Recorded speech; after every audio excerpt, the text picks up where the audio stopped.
عايزين نموت ليه؟ لا لا تموت ايه بعد الشر، ان شاء الله عدوينك يا اخي.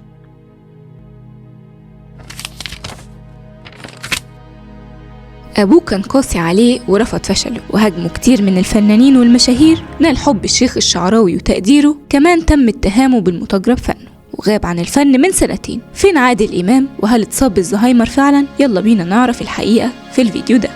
اتولد الزعيم عادل إمام في السيدة عائشة سنة 1940 لأسرة فقيرة، بس أصوله كانت من المنصورة. عاش عادل إمام طفولته مشاغب، قرر إنه يتمرد على الفقر وعلى كل حاجة عادية في حياته. اختار ما يكملش تعليمه، بس أبوه رفض وضربه وقال إن التعليم هو اللي حيلتهم علشان يطلعوه من الفقر ده. بس عادل إمام عاند قصاده أكتر وفشل في الثانوية. الدراسة لازم ابقى ناجح. اي كحه موجوده في الشهاده بتاعت الفتره بتبقى علقه يعني تشيب.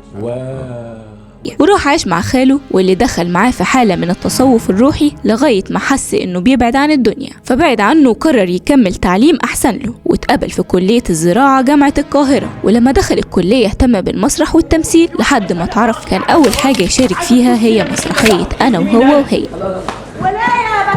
عادل إمام على الرغم إنه له شعبية كبيرة، بس اتهاجم من فنانين كتير، ده غير إن في فنانات رفضوا يمثلوا معاه. الفنانة نجلاء فتحي من ضمن اللي رفضوه وممثلتش معاه في فيلم عصابة حمادة وتوتو، وده علشان اللبس مكشوف، وقالت عنه إنه فساد لمحاربة الفساد. كان لازم يبقى مع الشعب. أولا أعماله كلها فساد لمحبة الفساد، يعني يطلع الفاسد في الآخر هو الرابح.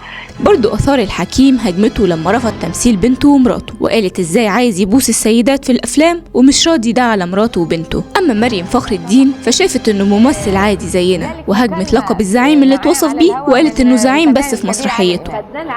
هو ممثل زينا وبيعرف يرفع حاجب ويقفل حاجب ويفشخ بقه ويكشر، وممثل زي أي ممثل يعني باختصار. وطبعا فنانين كمان كان بينه وبينهم خلافات، زي محمود عبد العزيز اللي قال ان التمثيل الكوميدي احلى، والتراجيدي ما عجبهوش الا اداؤه في فيلم حتى لا يطير الدخان. ما حسيتش بعادل امام كممثل تراجيدي، يمكن في غير حتى لا يطير الدخان.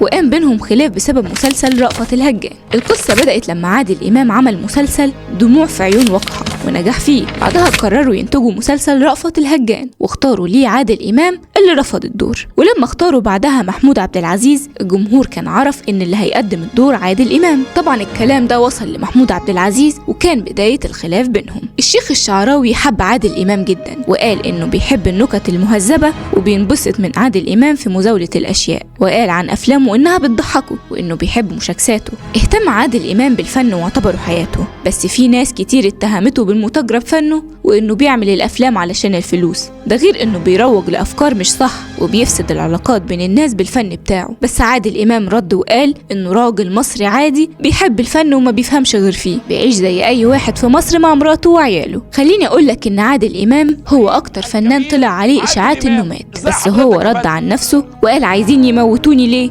عايزين نموت ليه؟ لا لا تموت ايه بعد الشر. وفي الفترة الأخيرة طلع ترند على السوشيال ميديا بيقول إن جاله زهايمر، وده بعد ما انتشر له صورة في عيد ميلاده اللي فات مع أخوه عصام إمام، وكان تعبان فيه. بس يومها يسرا ولبلبة راحوا عند عادل إمام ووصلوه ببرنامج يحدث في مصر، واتكلم مع شريف عامر وطمن الجمهور عليه، وضحك الناس زي عادته. وبكده نكون وصلنا لنهاية الفيديو. اعمل لايك وشير واشتراك في القناة، واستنونا دايما مع كاركتر جديد في آخر مترو.